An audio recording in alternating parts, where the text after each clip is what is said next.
All right, let's do it. And as always, we're going to do a little bit of a recap before we dive into our proper discussion. We cut that recap out, post it on YouTube for your viewing convenience. And so, if you're on the recap video and you would like to hear our full thoughts and discussion on this episode, you will be able to find a link to that down in the description box below. But, my friend, if you would like to start us off today. Yes, sir. So this episode is a bit of a bloodbath. It's the final episode, like Will mentioned, of this miniseries, and it picks up with the party deep in this fungus network of the Seventh Kingdom down below Pengranos, where the battle to end the Ravening War is essentially taking place at this point. The party has learned of sort of the master plan to release toxic spores to wipe out the leaders of both sides and sort of usher in even more conflict and desolation. And the party has stepped into this sort of quasi Colosseum arena where they see before them the heart of the world, this hulking mass of I don't know what they called it actually, now that I'm thinking about it, but essentially it's mycelium. Yeah, is the word they threw out a lot. It's big mushroom heart. And they also spot a number of the FDA who are present, notably Camille Cauliflower, who removes her hood and sort of welcomes the party in. And before much happens, there's also the identification of Ariana Ghibli. Gemelli, something like that. Nailed it. The love interest of our friend D'Alessandro. Well, maybe one way love interest. And essentially, it's in this moment that Archdeacon Raphaniel realizes that, there's really no getting out of this or talking our way through this. So he's going to do Subtle Spell and cast Shatter on Camille Cauliflower. And there's also a couple other things too. There's also some other FDA members present. And also the elder, I want to say Sapporo. That's not right. Sephora. Saprophis, thank you. I'm naming like a jewelry store or something. Sabaro Pizza. The elder, the leader of them, is also present. This disgustingly described creature that Matt explains. But all this to say, combat begins. And what we typically do in combat is we usually just cover the highlights.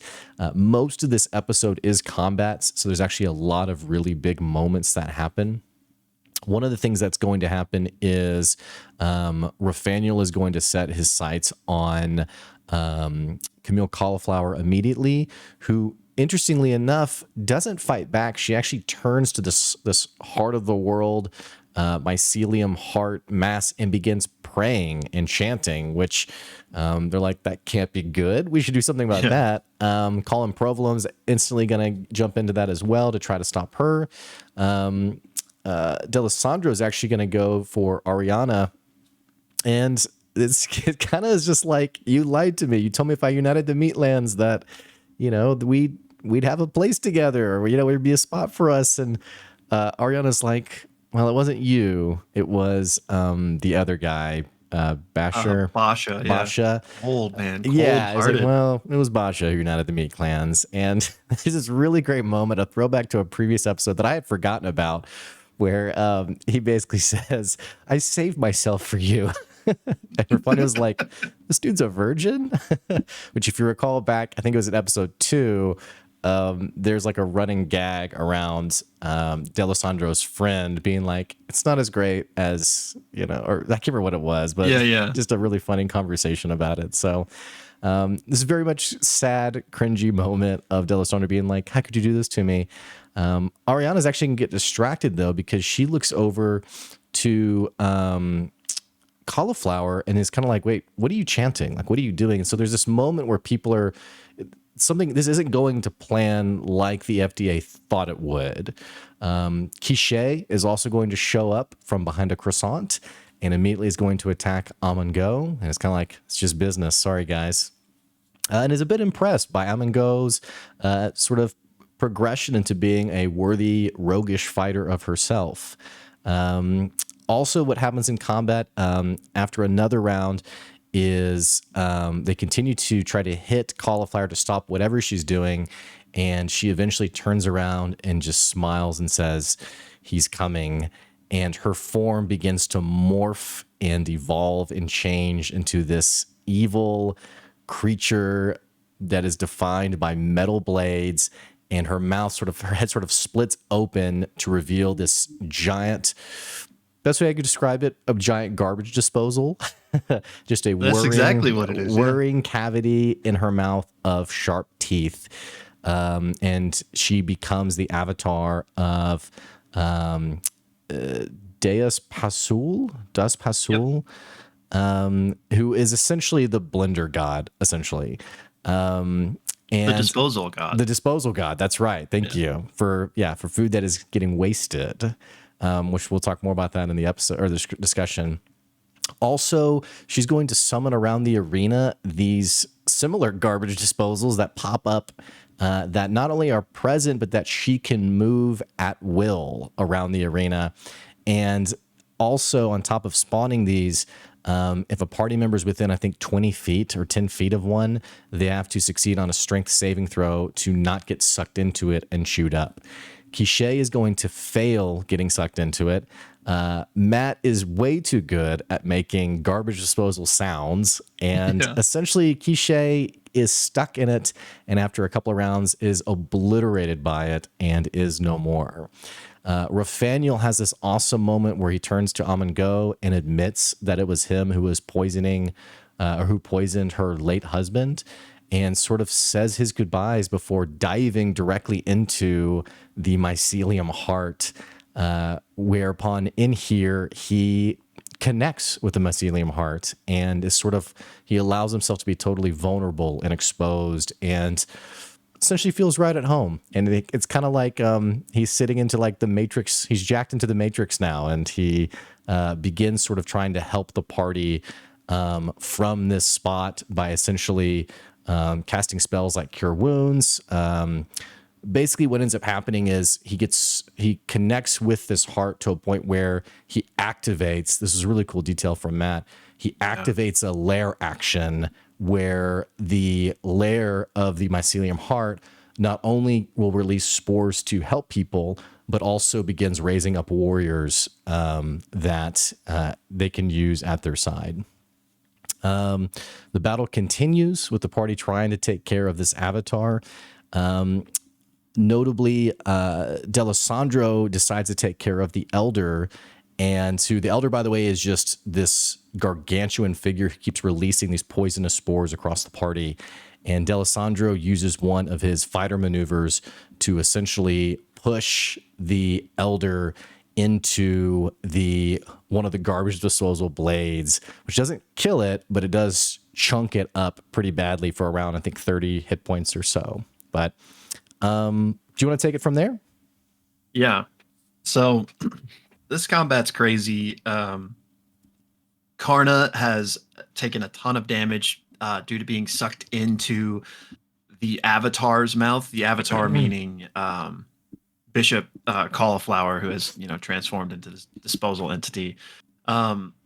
So she's looking really rough. Deli has just pushed the Elder into one of these disposals on the ground. The Elder does manage to pull itself out of it. But as we're working through the initiative, Ariana Gemelli, who has still just basically been stunned this entire time, gets sucked in to another one of these disposals and is just annihilated. Yeah. Raphaniel, again, jacked into the Matrix, actually pumps a Cure Wounds into the heart, and in so doing kind of unlocks another use of that legendary action that Blake was describing, or excuse me, or legendary or lair. Lair action. Yeah, it's a lair action. Yeah. That's right. And so they get to create another Saprofen to like join them and aid them in the battle. Also, Raphaniel does kind of make an insight check on the heart and realizes that the mycelium did indeed want to unleash these spores to kill all the people above. even though they weren't clear on this whole Despazul aspect of this plan with the Archbishop, the rot concoction that we saw in the previous episode was indeed its desire. So Rathaniel tries to say that, like, hey, we'll find another way to help you, feed your people.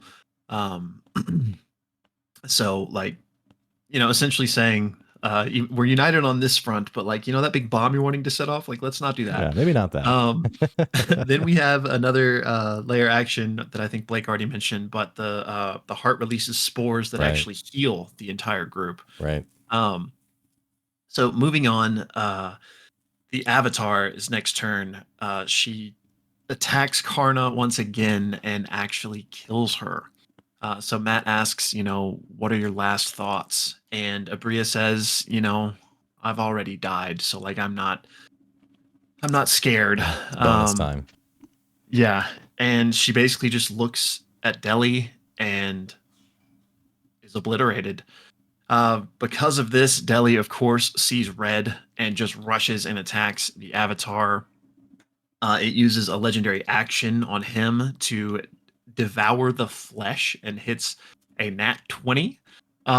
But thankfully, we find out that Delhi has this certain adamantium armor that makes him Yeah. immune to crits. So he still takes a ton of damage, but obviously half as much as he would have I taken. think Brennan says, because he also is raging, so with half that, I think Brennan off camera Oh, mentions right. it was going to be 80 points of damage.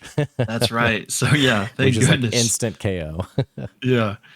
So he, is able to withstand that. Combat continues. Rathaniel actually, a disposal mouth comes into the heart where he is and actually sucks him into it, and he is annihilated. So Brennan describes his last moments, and he basically says, I've connected to the first place where I've felt like home. I spent my life lying, torturing. I've been a fool, a wretch, and I have wasted my life. My mind and my heart were garbage. Let them be disposed, but let my body serve the only warmth I've ever known. Hmm. Great moment. So, two of our players are down. Combat continues with the rest of the party, doing their absolute best, which ultimately leads to Colin getting the how do you want to do this moment on the Avatar, on the Archbishop Cauliflower, striking it and sending her into a nearby ground disposal and just gets torn up. As soon as that happens, the other disposals on the ground kind of grind to a halt, and combat has essentially come to an end. Um, and Delhi is sitting there wondering, like, we don't even have time to think about what just happened because is this rot bomb still going to go off and kill everyone above ground, or has that changed? Like, do we have an alliance now? So Delhi actually walks up and touches the mycelium to connect with it like he did in the previous episode. And he feels this overwhelming gratitude flow into him from it. The heart kind of transmits that it has a better understanding of the surface dwellers now. And through his connection with this, Delhi can actually feel the battle above through the extensions of this mycelium network, and he can feel it call them to withdraw from the conflict. Um, and seemingly, it will no longer release this spore bomb. So Delhi then wonders, like, okay, that awesome, but are you going to let us go? And this mycelium network, the heart of the world, is torn between wanting to help them, but knowing that the survival of it and its people relies on secrecy, relies on no one knowing they exist. Um, and in this moment, Delhi can feel the mycelium killing all of the FDA members that are like down here in the network in order to maintain that secret. So he then feels it ask, like, can you guys keep this secret if I let you go? So Delhi kind of turns to Colin and I'm on go and is like, can we keep this secret? And it's a group persuasion check. We have Amon Go hit a 25, but Colin hits a 3 and Delhi hits a nat 1. So the heart of the world like emits this sadness, It's like, and the this is three of awkward. yeah. We're going to have And they to. realize like they gotta run or they're never gonna see the light of day again. So then we have this really cool sequence with the three of them basically making a break for the surface, and they're kind of backtracking through all of the rooms that they have come through, both in this episode and the previous episode. So it's kind of a cool like sequence, and all the while the like mycelium roots, if you will, are like chasing them. Spores are being emitted. Um, and they basically have to like outrun these spores or else they're constantly taking poison damage. And as they run through kind of the portion of the city that they had come through, then the citizens of Saprophis start chasing them as well as the like the heart of the world starts like mind Mm, controlling them yeah. essentially. Because of this, Deli is like, all right, I'm gonna make the sacrifice play, and he just like tackles a group of these people so that Amongo and Colin can make their way through. Um, but Colin doubles back and is like, I'm not gonna let you do that. So he goes back and helps Deli, and they all end up continuing to run. They make it back to the bridge room with the big pool of rot, and of course they have to navigate over this.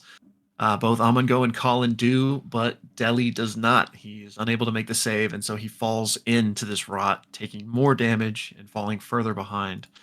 Um, Colin once again helps him, um, and they continue, and they actually make it to the entrance where they came in, but they come to find that it is now collapsed. Hmm. Um, Amongo communicates with one of the little Saprophis digger guys that was there, and he's like, "There's potentially another exit this way."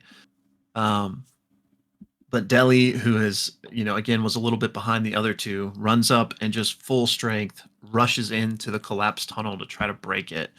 Um, and he is successful, but in so doing takes more damage, which reduces him to 0. So he collapses on the ground, covered in blood. But Amongo is able to stabilize him with her medical kit, I believe it is, Yeah, or a and healer's kit maybe. healer's kit. That's right. Thank you. So they're able to get away, recover a bit, and Deli is able to come to consciousness. And outside, they can hear the trumpets of war and the columns of black smoke, and realize that the armies have achieved victory. And now we kind of get a little bit of an epilogue, if you will. We're told that General Rococo was slain in battle, uh, that Lord Gustavo Uvano fired an arrow into the heart of Imperator Fakasha, which ended the war, and that an alliance was established to restore unity. The Concord was forged, and Gustavo is named the first Concordant Emperor. Um, the formation of this Concord is under the Bulbian Oath, which kind of imprints the faith of the Bulb as the de facto religion of Calorum, and the Pax Calorum is established to balance the military forces between the nations and to also bolster a force for the Concord itself. And it's at this point that Matt kind of asks each of the players, so what is your like legacy? What is Yeah.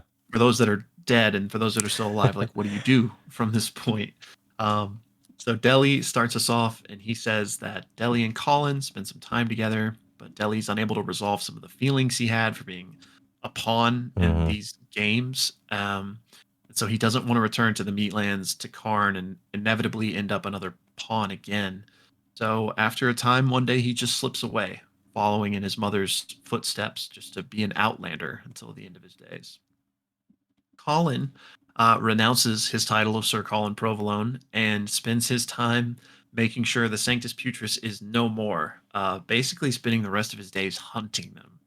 Um, Amon Go is basically just dying of guilt, and she wants to just disappear. So she goes back to Karna's safe house and just looks for like anything that she could use, any information that may help her. And she ultimately basically finds this hidden cipher of all these documents that, when like put together in the right way, is basically Karna's like ledger of everything she knows, the blackmail on all these people. Hmm. And so Amon Go is like, you know what? Maybe this is how I can kind of do right by Karna and make use of this. And so she goes to Lord Gustavo Uvano and basically is like, let me be your spy master, utilizing this information that Karna had to kind of get her off and going.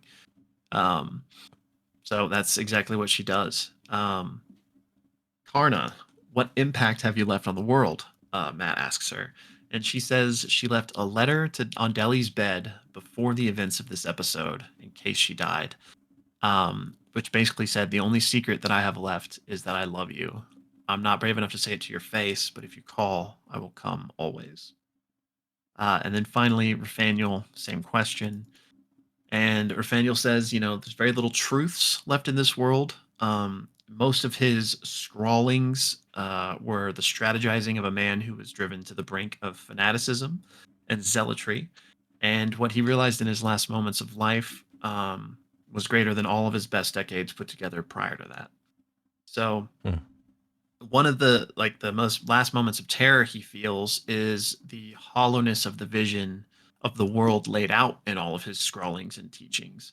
So the echo that he leaves upon the world, since the archbishop is dead and gone, the successor, Brassica, he hopes that she will discover his writings on the Ramseyan doctrine and the Prophidian heresy, and his writings on the threat of the Sanctus Putris, and he also hopes she discovers the scrolls of genealogy in Rathaniel's study, the one that made Rathaniel realize that if Arthur Cardoon didn't have an heir, there would be a war. So he's kind of hoping his legacy is that the Sanctus Putris can never come to be again, and his Mhm. other um, writings he has are found.